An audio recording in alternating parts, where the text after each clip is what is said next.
Today on Tech Uncensored, the art of effective selling. Hi, everyone. I'm Hessie Jones, and it's been called one of the toughest jobs in the industry for startups who are building their business from the ground up. Finding the right customer who's willing to actually buy your product, it can be a daunting task. So, this is where all companies start out. They have an idea, they talk to a bunch of people to validate the idea, they build a solution and with all this feedback in mind, and they identify a customer profile who would benefit most from the product that they built. They put a target list together and they're ready to go out and sell. So for startups, the first 100 days are probably the most difficult. They go through their cold calls or their cold emails. They may get a few responses back. Some of those transpire into meetings, but many times those meetings don't convert into future meetings. So, what are they doing wrong? More importantly, how do they adjust? So, I'm pleased to have with me today a dear friend, Fahim Roth. Good afternoon. Who has his own consultancy, Roth and Associates. He is a seasoned sales professional, and he's taught his course on customer obsession to many clients, including Ford Motor Company, Royal Bank of Canada, Royal Bank of Scotland, HBO, Credit Suisse, among many others. So he argues that the principles that we're going to learn today can be applied to early stage startups. So welcome, Fahim. Thank you. So let's take you back. Mhm. You worked in consultancy at Deloitte in your early days. Yes. Tell us about your first sales meeting. What was that like for you? Well, the first sales meeting we had actually was with Molson's Breweries, in which they had major labor relation issues. And we realized every time we were talking to them that we were forcing ideas down their throat, especially to the labor union. And I said to my boss, I said, this is not really a pushing of ideas, but rather a sales opportunity where we can convince them that this would be in their best interest to follow this path. And my boss said, so what you're preaching is salesmanship. I said, that's exactly what I'm doing. So that generated an interest from other companies such as Ford, IBM. One of my biggest clients was a Dutch bank called ABN AMRO, where they said, we want to compete, but we want to do it differently. And so our approach was, what is it that differentiates you from another bank or from another institution or from another car companies? And then we designed a program called consultative selling, which means you're a partnership with your customers or your clients. So that's where my selling skills began. Okay. So when companies, let's say we're dealing here in the startup technology space, when companies are first researching the market, what are the first things they need to know about the market that they're selling into? I assume this is going to set them up for how they actually position themselves. Yeah, what you have to realize in selling, that there are two key elements of selling. One is called a commodity. All right. And a commodity is I'm driving past a gas station and I look at what the price is and I do it. So commodity is something that everybody has. So when you're in a commodity, it becomes a price war. Nobody sees a differentiation between you and yourself. Value added is what do you bring to the table? So the problem in North America and all over Asia is a value added is a competitive edge that only lasts about a week because somebody else is going to copy you immediately. All right. And the copying is, unless you have a patent. Now, an example is you're the only surgeon in all of Orangeville that does laser orthopedic surgery. Nobody else does it. So that doesn't require salesmanship because you're coming to me for that service. It's that simple. But competitive edges, I mean, the best example is Sears and Roebuck had market share for almost 25 years. We used to live by the Sears catalog, and they had a logo that caused them tremendous value added. And that was your satisfaction is guaranteed or your money back. Okay. That lasted only 25 years. Well, it didn't take long for the other retailers to say, hey, guess what? We can offer your satisfaction guaranteed or money back. So now all of a sudden you're starting to shop around for the best price. So what's the value added? The value added is, what am I bringing to the table that'll cause the person to say I'm different? But keeping in mind that your value is only as good as 7 or 8 days until somebody else says, I can follow up. Now, obviously, Microsoft, Pfizer, all these companies they don't necessarily shoot for market share. They shoot for patent share. So if I'm the only one that's selling epinephrine pens, like that guy did, I can charge whatever I want because there's nobody else on the market. But as soon as somebody else comes on the market, you become a commodity. That's interesting. Yeah. So your differentiator, from that perspective, it's, regardless of whether or not you can fight for the same type of product, has to be something over and above what your competition doesn't have. Because at the end of the day, the patent thing is gonna happen. Evaporates. Yes. It evaporates. It's 7 years. Okay. Okay. It does evaporate. And what you've done is you've thought of an idea that will cause you to be different. And what you're trying to do is get this idea up and running before somebody else follows suit. Mm-hmm. Okay. Because in North America, I mean, I use the example is, the best place to buy a Rolex watch is not in Switzerland where it's made. It's in New York. Because if you walk up and down 47th Street in New York, everybody's selling Rolexes. Then it becomes how much are you going to charge me for the Rolex? Right. Okay. Right. Okay. So these days, let's build on that. Innovation doesn't mean these days it's cool, it's new, it's going to allow me to do new things. Your argument is that every product is a solution to a problem, and it's even going to be more critical to actually convey that to your audience. So tell us a little bit more about that. Okay, you have to keep in mind that markets are always 100% efficient. That's a key element of selling. When they're 100% efficient means if I have an idea, if the market will not buy it, it's not a great idea. So you have to come up with something really unique that's going to either disrupt business or add value to business or add value to a customer who says, yeah, this was worth it for me to pay that extra $2 or $3, whatever it is. Mm-hmm. I mean, if you look at Costco, the Costco model, the value added is 100% satisfaction guaranteed. I mean, literally, I've known people who've eaten half a strawberry, taken it back to Costco, and Costco will give you back a refund. Okay, that's their value added. Now, of course, there's price and everything else, but they make it very easy to buy. Mm-hmm. Mm-hmm. Okay, very easy to buy. Okay, so what if a person that's sitting in front of you doesn't see the need for your product? Like they don't perceive that they actually have a problem. How do you deal with that?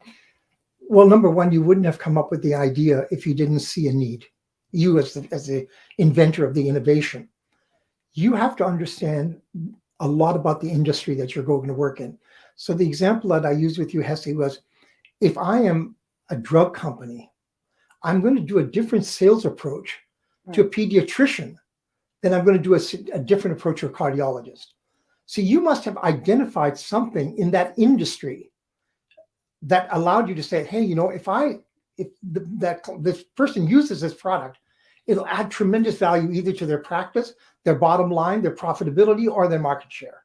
Okay. So I'm going to bring up this slide. I want you to talk us through this process. Okay. This is your roadmap. This is how you approach any selling process. So obviously, please, the three basic things are, I expect the salesperson to be a professional, which means you know what you're talking about. I expect you to be sincere, that you're not going to manipulate me. And I expect you to be honest. What do I mean by honesty? If I say to you, Hesse, you have to go in for surgery. If I'm a professional, I will tell you the side effects of the surgery or the side effects of the medication before you open your mouth. So what you want to do is you want to build integrity by saying, look, this is a great solution, but sometimes, as you know, in cancer, the cure is worse than the disease. All right. But I, as a professional, on honesty, have to say, here's the option we're doing, surgery, no surgery, and here's the pluses of that process, and here's mine. And there's no product on the world that does not have side effects. So a good salesperson will always open by telling you, let me tell you what the downside is here. Mm-hmm. Okay, so that's how you start. Now, obviously, please, the first step is building a relationship. Hi, how are you? What's new, et cetera, et cetera.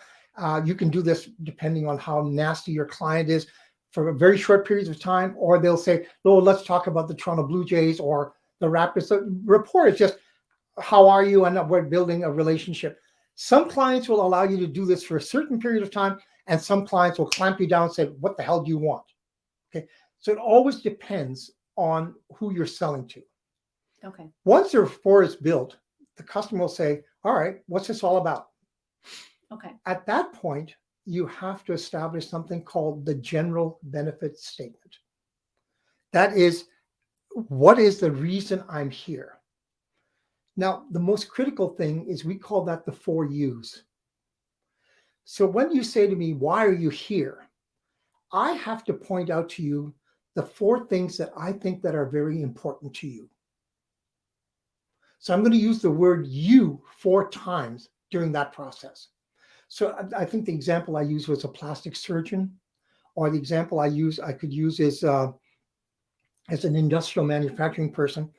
So in the case of a plastic surgeon, I would have to say, sir, I understand in your industry or your practice that your shelf life is somewhat limited. I understand also that you make a lot of money, but for short periods of time. That I understand that your field requires tremendous research and tremendous uptaking, and that as a surgeon, you want to make sure that whatever you're earning will provide you with a very good and nice lifestyle. If the customer starts to nod his head or her head, I know that I'm hitting their hot buttons. So this is not a question. This is a statement. You, and you, and you. Now, I can give you a lot of examples of, say, a manufacturing person. If I'm selling to somebody who's making auto parts, as a general manager of the facility, I would imagine you're worried about safety. You're worried about profitability. You're worried about cost of manufacturing. You're worried about capacity. If I can do that, it immediately explains to the person on the other end, this person knows something that what I'm going through.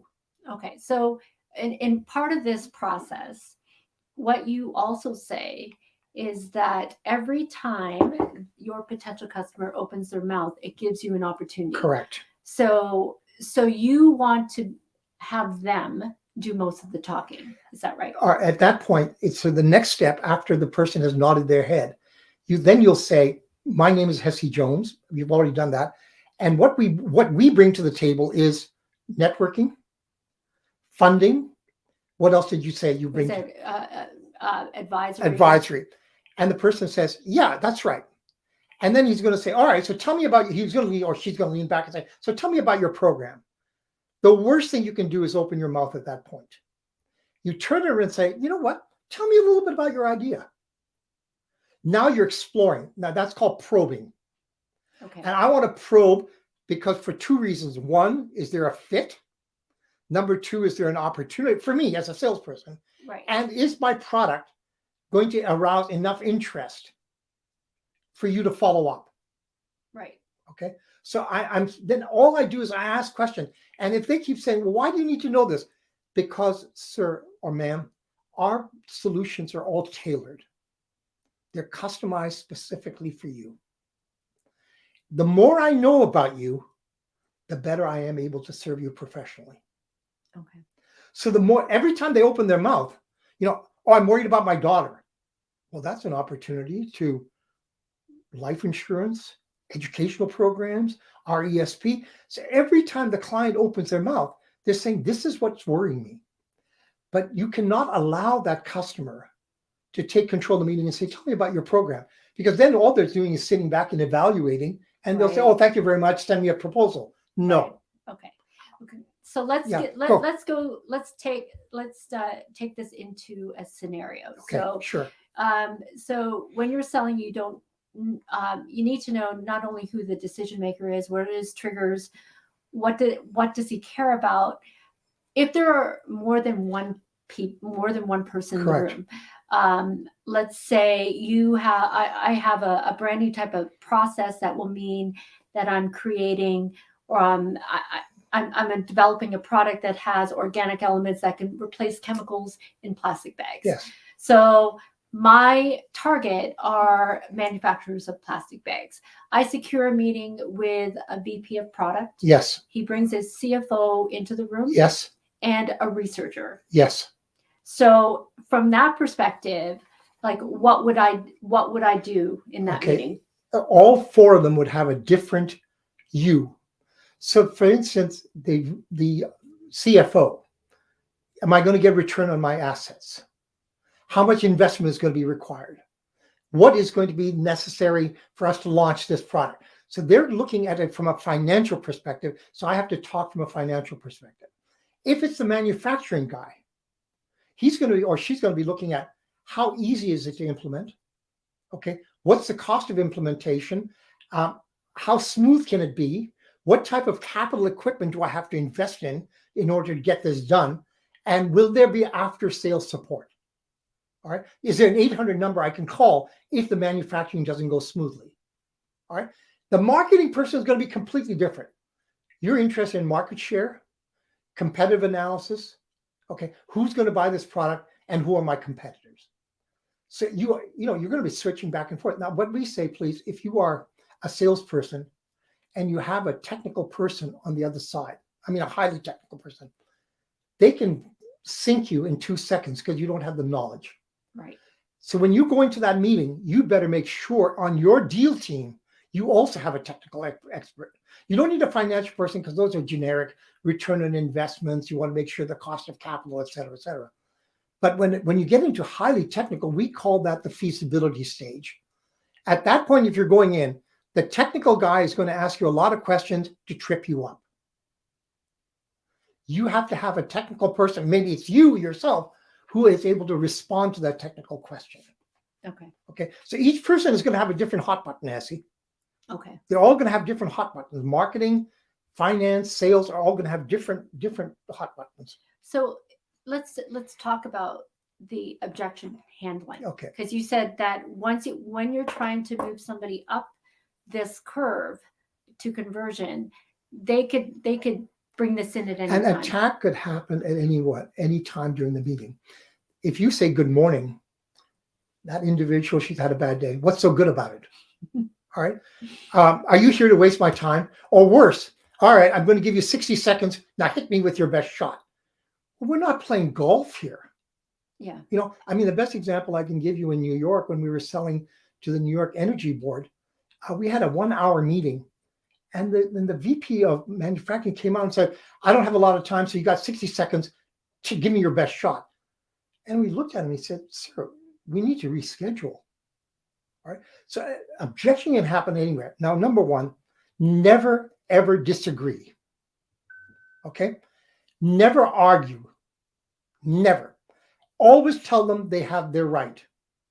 Okay. Please don't use the words like no, obviously, which means you're a dumbass. All right. Or that can't be true. Then it becomes a war on I'm going to prove to you. Now, when the person says, well, we did this and this and this, how to handle an objection is to simply say, yeah, that's an option. Can I offer you an alternative idea? So I'm not disagreeing with you. I'm just saying, please put this into consideration. Because believe it or not, objections are sales opportunities. Okay. They're always sales opportunities. Okay. Do you have I'm just trying to think of an example of an objective let's assume, let's go back to that guy, let's say the manufacturer of plastic bags. Yes. And say, that's great, but you know what? If I'm going to use your process, I'm already saving this amount of money because I can do this in bulk with my existing process. If I bring your process into my facility, it's going to cost me so much more to even try it in a lab. At what point will my costs come down? Like, why should I even try? Okay, that's very insightful. Thank you for raising that as an objection. I share that insight with you as well. I'm constantly stroking you back. All right. Let me walk you through our alternative solution here. Yes, initially there is a cost of setting up and time. Yes, there is an initial cost of capital equipment, but here are what the results that can be produced over either short term, medium term, or long term. So I'm actually arguing fact against fact. Okay, but I'm not going to disagree with him or her under any circumstances. All right. Yes, that's very insightful. You're absolutely correct. Okay. That makes that person feel very important. And instead of becoming an adversary, They say, aha, so you're appreciating my intellect, but you're offering me an alternative solution. Okay, so where in this tree would you find actually that taking place? Okay. Then when you have all of the needs, you've probed and you've probed and you've probed and you've probed. There's nothing in selling, there's nothing such as asking too many questions. That does not exist. The reason I'm asking the questions is to understand the processes, to make sure that I come back with a proper solution. So then when you're finished and you've got all the information, you say, may I recap? Am I allowed? Can I paraphrase you? May I tell you what I think, what I hear your needs to be? So I'm going to give you what they call an overall picture of what you told me. Now that means you have to listen and listen intently. And I suggest you also should take notes. I mean, don't sit down and scribe, but this was important, this one. So if I come back to you and say, these are the key areas, you were concerned about cost of capital, you were concerned about cost of finance, you were concerned about cost of this. Yes. Now, then either you take a break or you say, all right, let me give you what our product brings to the table. Okay. Now, please, there always has to be a minimum of 2 options or 3 options or better. Let me offer you some solutions. One is do nothing. That's an option. You can carry on your process. Number 2, let me offer you this option, either partially implemented or fully implemented. The third option is fully implemented. Before my customer opens their mouth, I have to tell them what are the pluses of that option and what are the minuses. That builds trust that you're not hiding anything. Second option, let me tell you the pluses and let me tell you the downside. Because I don't care what product it is, every product has a drawback. Every single product. If it's cheap, it doesn't hold its value. If it's expensive, every product, whether you're taking aspirin or you're taking Tylenol, they all have a side effect. Now, it's up to the doctor to say, the person says, hey, doc, I understand this operation is going to be very painful. I don't want to say, no, it's not. Yes, it is going to be very painful. Mm-hmm. Yes, your recovery time is going to take 3 months. But here's the advantages. You're going to feel better. You're going to be able to run. You're going to be able to walk. Oh, so that's it. Now, obviously, if the drawbacks are worse than the pluses, then it's not a solution. Mm-hmm. Now, but how much of that, though, how much does market demand or market change play into the sales funnel?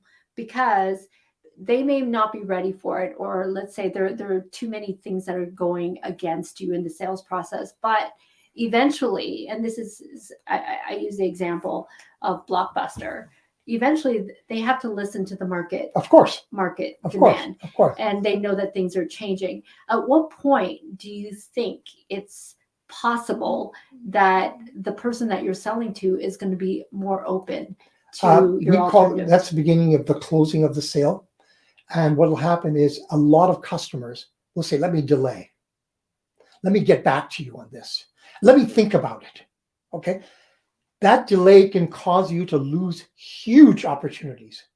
Okay? Because competitors are always biting at your heel. With the delay, you have to tell them what are the disadvantages of delay. Okay. Your competitors are coming on stream.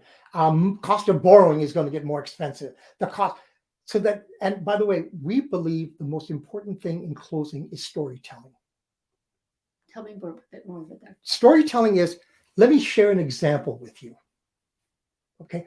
One of the best examples I can think of was where somebody delayed writing a will. And the person says, no, I'm in very good health. I don't have to buy insurance, or I don't have to update my will. Well, as a professional, I have to say, that's your call, Ms. Jones. But let me tell you a story about what happened to one of my clients that decided not to take action. And I got to tell you a horror story. I mean, it's got to be it's got to scare you out of your pants. What happened was he died suddenly of a heart attack on the tennis court. The wife lost the residence. It went into escrow. To get the out of escrow cost them $50,000. So I'm giving you a story. Now, should I exaggerate? Yeah, maybe. But all good sales have good stories of when it worked and when it didn't work. Okay. And then at that point, you're starting to close the sale to a commitment to let's take some action here. All right. Because every client will think, you know what, I can delay it. Can you really, with ABC company just launching their new product? Are you kidding me? All right. Let me tell you about one of my clients that didn't launch. But this one has to be a negative story. Okay. Well, can I think about buying this house? Sure. But interest rates are going up next week. Mhm. The Bank of Canada is going to raise this. So the person says, wow, I need to raise their blood pressure that if I don't execute now, the opportunity is slipped by me. So going back to that plastic manufacturer, you can say, by the way, there's a new law coming out that single-shot plastics will be eliminated. Mhm. Or this one could happen is, you're talking about the belt for the safety of the people. There's another company twice as large as you that is beginning to think about Yeah. that type of thing. But sometimes from that perspective, legislation is your friend, because until legislation happens, people are going to try to fly under the radar as much as possible. Correct. Until that happens. Yes. And they when it is impending, then they start preparing for. But sometimes it can be too late. Okay. It can be too late. All right. I mean, that's the rumor of mine. I say, you can never time the market, but you can sure watch CNBC. Yeah. I need to be aware. Now, again, as I emphasized to you, sales has to do a lot with industry. Which industry am I in? I have to understand the industry. I have to understand the players in the industry. Is the company got a CFO? Is the company got a marketing person? Is the marketing guy? So that when I'm coming to you, I'm appealing at your level and not at my level. Okay. So as I said to you before, I cannot have one of my salespeople calling on a pediatrician as the same person who's calling on a cardiologist. Right. Right. Because they have completely different needs. Absolutely. All right. And if I target it, but that means I have to understand what is the pediatrician, what are the concerns they have? What type of practice do they have? How large is the practice? So the more I understand about my client or my customer, the better is my solution to it. Okay. Okay. Because that's the key. So you can't have a person trying to cover the whole range. Okay. All right. So I have one Sure. last question. Sure. So you are near the top of the conversion funnel. You think you are. So how do you know when you've actually established a clear need with your client? Like what is a startup founder these days? What are the triggers that he needs to look at for a potential customer that he's been nurturing for, let's say, a month? And the customer's not closing. Is that what you're saying? Some customers in closing. Okay. He thinks he's getting there, but what does he have to look for to see whether or not he's actually making some headway? Okay. Two things you got to do: contact them. No, don't irritate me, but contact me. Send me information that's relevant, either by email or whatever it is. That's relevant, but not just the government of Canada is thinking something that's specific to my industry that adds value. If during the rapport building I found out this man or woman is into cars, I might want to send them an invitation to the auto show, something that has nothing to do with the sale, but is adding value to that person's life. Got it. Okay. So that I keep in touch on a regular. I mean, I had a client that hadn't talked to me for 15 years. All right. And it was amazing. I couldn't take him out to lunch because he was a Hasidic Jew. And he was so wealthy, I couldn't buy him anything.